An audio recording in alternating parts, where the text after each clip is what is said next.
a second time. Honorable Member, cast yourself. Thank you very much, Mr. Speaker.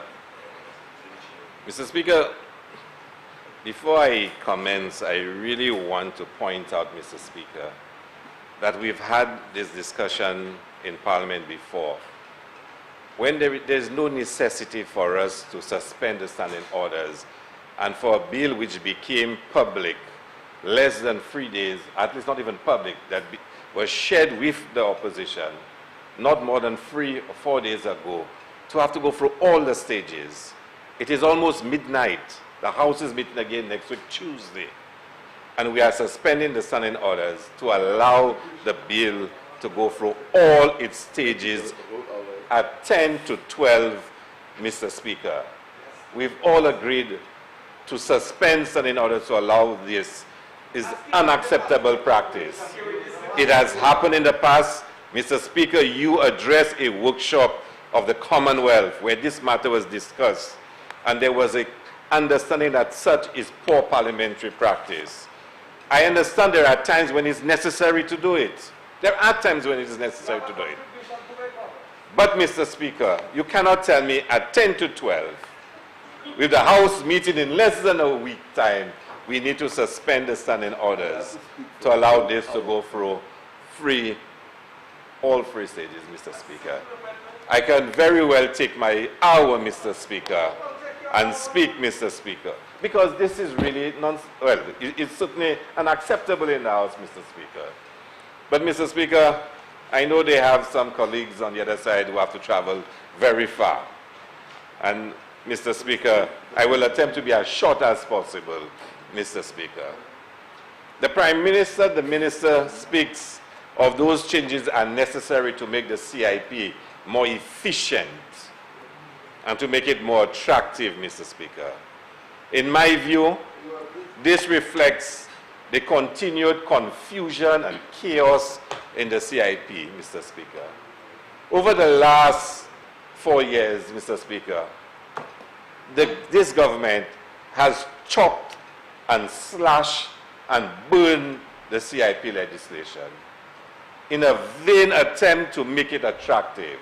From day one in this honorable House, we said to the Prime Minister and to the members opposite that you should build the product, you should make it attractive. Instead, the Prime Minister said the way to go is to make us the cheapest there is. And one of the first things this government did was to make St. Lucia the cheapest CIP destination in the world. And now we've gotten even cheaper. Even cheaper. There's a strange irony in it all. St. Kitts is more expensive than us, Antigua is more expensive than us, and they're all doing better than us. No, it's more St. Kitts is more expensive, Antigua is more expensive, and they're all doing better than us. Mr. Speaker, on the point of hallucination, if the member would allow me. To say what? I'll just take it back, whatever you want me to take that. Just to proceed, because everybody is... Antigua's not cheaper. We are cheaper. Antigua is much cheaper than we are. Well, I know Antigua is not less than $100 US.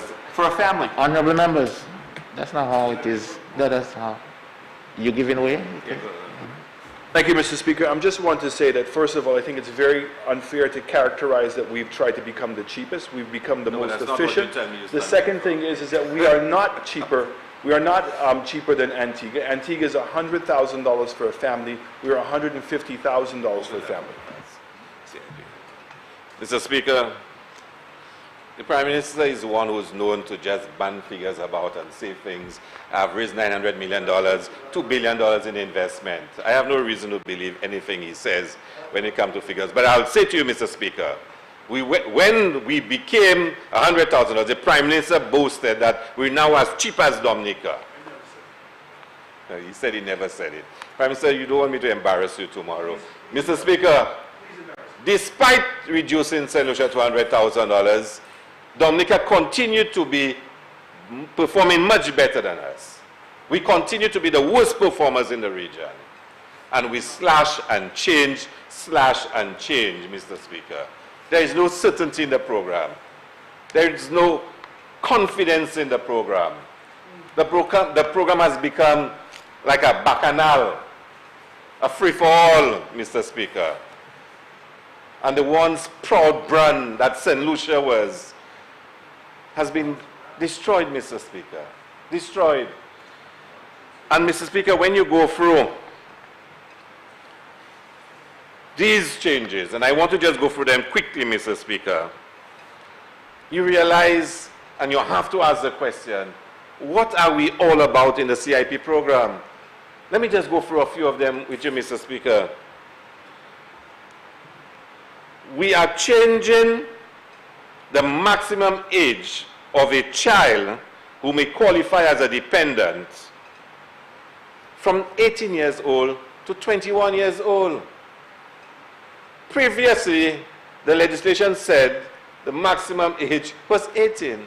Why are we bringing it up to 21? Explain that to me. Why?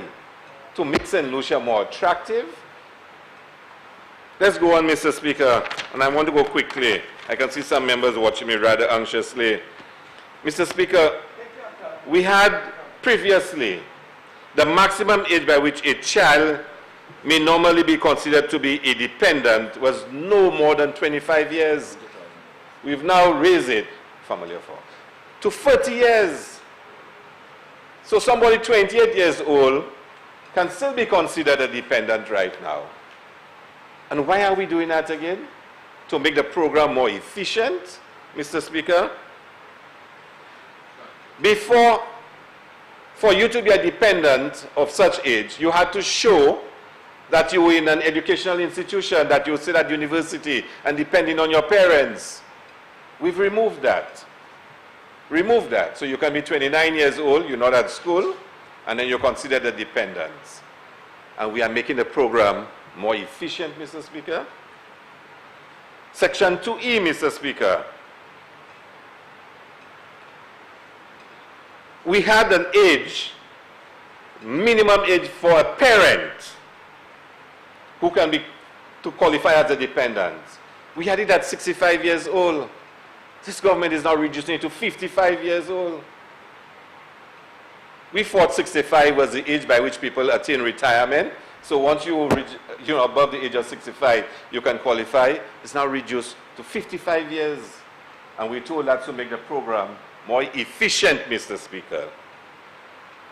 Mr. Speaker,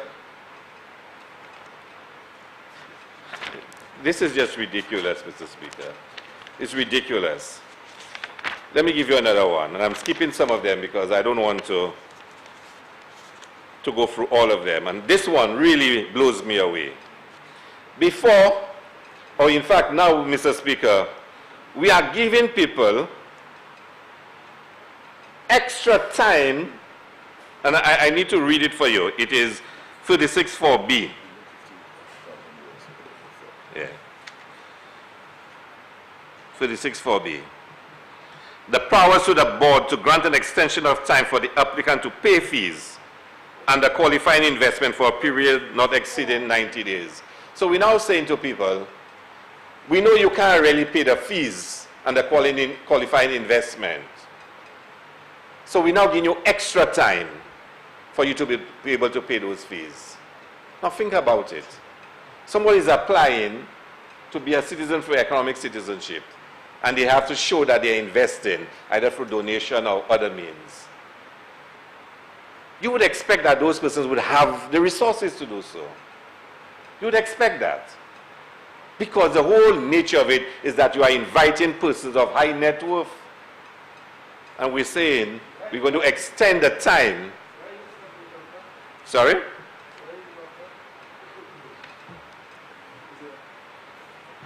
Honorable Member, page 7. Yeah. Page 7. Page 7. 4B. Where an application is approved under subsection 1A, the board shall notify the applicant of the approval within 50 days of the request.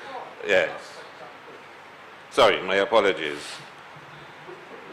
Mr. Speaker, you're taking it on credit. And I've just highlighted 4 of the changes, and I can, Mr. Speaker, probably go through the list of them.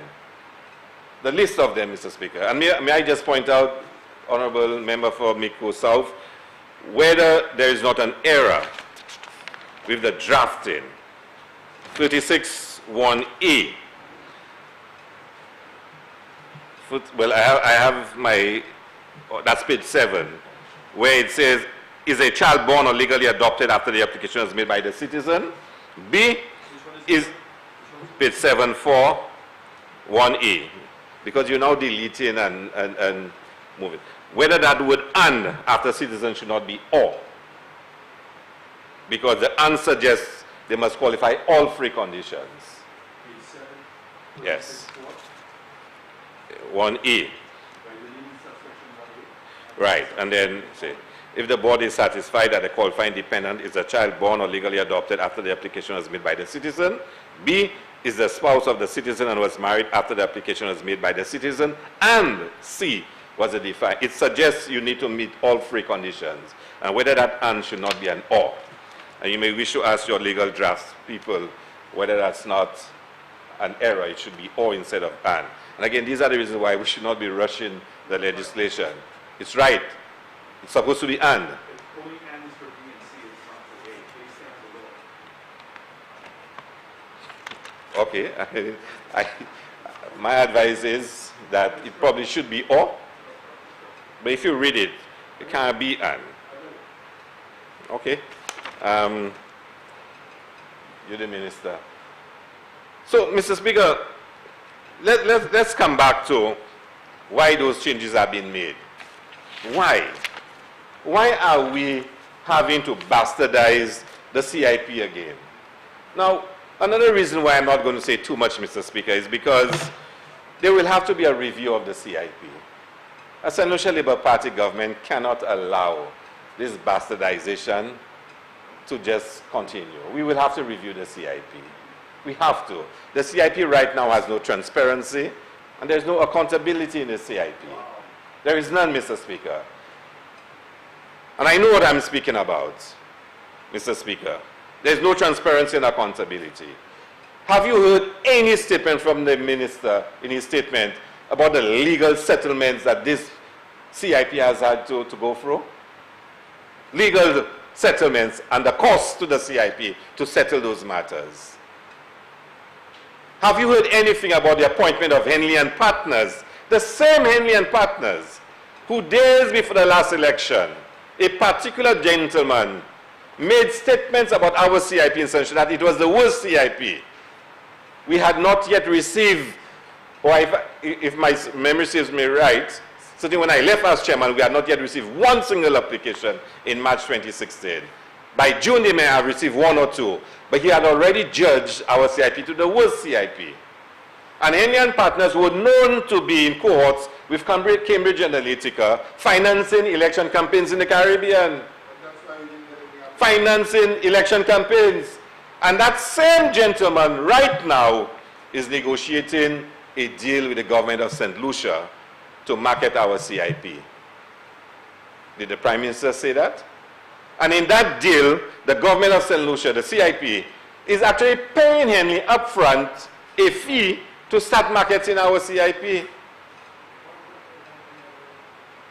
Now, we're talking about transparency in the CIP. In the CIP. And I won't say too much tonight, Mr. Speaker, because the right time will come when a lot has to be said. No, not tonight. No, people are really listening. We'll have enough time to say it. Mr. Speaker, an employee in charge of due diligence in the CIP was fired because he insisted he wanted to do due diligence on a particular institution that had applied to work in the CIP, and he was told to approve it. And because he did not, he was sent home, and he's suing right now. Mr. Speaker, I'm just giving you a couple of examples. To date, we have never been told what was the legal settlement with Range. The member from Ansari Canary said it's about 30 million. Somebody else said it was about 22 million. We've never been told exactly what was the settlement with Range. On a point of order. Now, Mr. Speaker. on a point of order, Mr. Indicate Speaker, point of order, sir. I have never said that this government pays Range $30 million to settle any case or to settle any agreement. So I want the member from Castries South to withdraw the statement, because he certainly cannot prove that I have said that we have settled it for $33 million. I mean, there he goes again, misrepresenting the truth. Now, I know it's late, and I know that maybe he has not taken his medication, and things are getting, he's forgetting, but Mr. Speaker, he needs to withdraw that. Mr. Speaker, Honorable. I have raised this matter in this House. The member has raised the same issue. I have actually read his direct words on "This Makes Me Mad" with Andre Paul to prove him wrong. But he's standing up again today to say, I cannot prove it. You really need to call Judy for true, Mr. Speaker. Mr. Speaker, so there is a lot going on in the CIP, and these are the reasons that are affecting the integrity and the reputation of the CIP. And we find again the CIP being slashed and burned in an attempt to make it attractive to raise monies. And Mr. Speaker, I can tell you, I can sympathize with the member from Miko South. We need to raise monies from all the sources that we can. But we always have a problem in this country, and the people of Central will tell you, they have a burning issue with accepting what's the true account of how much money has been raised by the CIP. Now the member from Miko South is convinced that he has provided us with a full account. But if the member had followed the law and what the legislation said, we would not have been faced with that problem. If he had followed the law, and you know what he did? He changed the law. So he wouldn't have to come to the House to say how much money was raised and get approvals for his expenditure. He changed the CIP legislation, so that wouldn't have to be done. And he will always be haunted by the people of St. Lucia having no trust in what he says about the CIP and its money. And we begged him, Prime Minister, the law says you need to come to the House. Just do it. Let people know how much money was raised and how it was spent. And what makes it even worse, and I say that there's a problem of trust with this government. The last report of the CIP that was tabled in this House, they were missing information that the law requires that to be in there. I stood up, Mr. Speaker, on a point of order and pointed out that those pieces of information were not included. Somebody came in for one sheet with some of the information and circulated it. And to this day, the last report of the CIP to this Honorable House does not contain all the information that the law says it has to contain. And in the previous version of this legislation that was circulated, there was an attempt to delete from the law what information has to be put in. And I noted the revised version, and the member mentioned it. They withdrew it, and they took it out. And I can tell you that St. Lucia would have been in grave danger if we had taken it out, because the European Union is very clear about transparency of the CIP programs and what information must be made available.